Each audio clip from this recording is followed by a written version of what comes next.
दुईटी bike मुहांमुही धक्का 5 आहतों मध्य 2 जन गुरुतर। राजधानी उपकंठ बालीपाटना थाना अठांतर छक निकट में दुईटी बाइक मुहांमुही धक्का होईछि।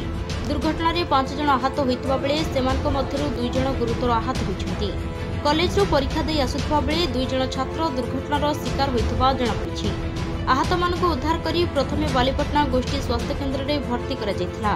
2 जनक अवस्था संकटापन्न थिबारु अधिक चिकित्सा निमंते कैपिटल हॉस्पिटल को पठाई दिया जायछि। आहत माने हेले टिंकीपड़ा ग्रामर सुमित भूया, अंधटीर विश्वजित भोई, आरपदार आशीष सेठी 25 वर्षीय, जितेन्द्र सेठी 25 वर्षीय, शिव जेना 21 वर्षीय। पुलिस बाइक जबत करने सह अधिक अनुसंधान जारी रखिछि। सूचना अनुसार सरदेईपुर निमापड़ा रास्तार अठांतर छक मनोरमा एजेन्सी निकट में द्रुत गति आसुवा एक अपाची बाइक कॉलेज छात्रों गाड़ी को सामनारू धक्का देछि। बनमालीपुर डिग्री कॉलेज +3 द्वितीय वर्षर छात्र सुमित भूया और विश्वजित भोई सेमिस्टर परीक्षा सारी बाइक रे बालीपाटना अभिमुखे आसुथिले। नरदा आरपदार आशीष, जितेन्द्र और शिव 3 जन विपरीत दिगरू गोटे आपाची गाड़ी द्रुत गति रे टाटा एसी गाड़ी को ओभरटेक करबा बेले कॉलेज छात्र को मुहांमुही सख्त धक्का देथिले।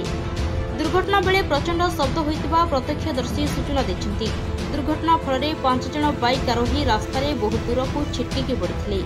मुंड, हाथ, गोड़, छाती, पिठी, आंठू प्रभृति स्थान में गभीर क्षत सृष्टि होइछि।